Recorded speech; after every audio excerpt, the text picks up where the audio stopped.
ہر قسم کے روحانی جسمانی مسائل اور وظائف کے لیے صاحبزادہ سید عطا الرحمن شاہ صاحب کی یوٹیوب چینل کو سبسکرائب کریں۔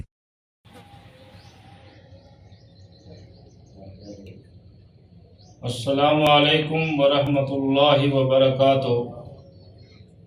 آج کا وظیفہ ان احباب کے لیے ہے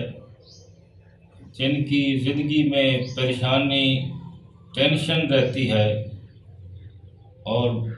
ٹینشن کی وجوہات وہ کافی ساری ہیں، لیکن اس دور میں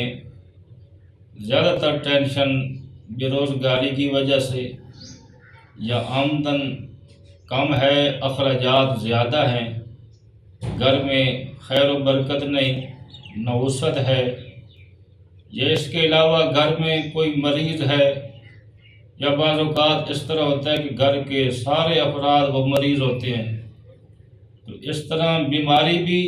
ٹینشن کی وجوہات ہے، اور بے روزگاری بھی، اور رزق کے وسائل کی کمی بھی، یہ ساری اس دور کے اندر یعنی پریشانیاں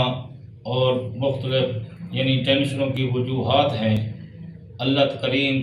تمام گھروں میں اپنی رحمت اور خیر و برکت والا معاملہ فرمائے، تو اس کا بہترین وظیفہ ہے،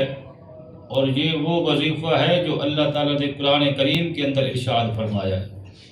کہ آپ روزانہ استغفار پڑھنے کا اہتمام کریں۔ استغفار یہی ہے کہ استغفر اللہ ربی، استغفر اللہ ربی، صرف اتنا مختصر پڑھیں، استغفر اللہ ربی، اس کی کم از کم تعداد 313 بار پڑھیں، اور اگر ہو سکے تو صبح بھی اور شام کے وقت بھی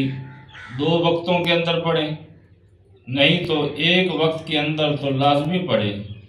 313 مرتبہ استغفر اللہ ربی، استغفر اللہ ربی، اور اللہ تعالیٰ کی بارگاہ میں اپنی پریشانیاں امراض سے نجات پانے کے لیے دعا کریں، اور یہ عمل مسلسل کرتا رہے۔ انشاءاللہ اللہ اس عمل کی برکت سے، استغفار پڑھنے کی برکت سے، اس کی جتنی بھی گھر کے اندر جملہ پریشانیاں ہیں اللہ تمام سے نجات عطا کرے گا، رزق کے اندر کشادگی ہوگی، وسعت ہوگی، بیماریاں ہمیشہ کے لیے ختم ہو جائیں گی۔ دعا ہے رب کریم اللہ تعالیٰ تمام مسلمانوں کو خیریت اور عافیت والا معاملہ فرمائے۔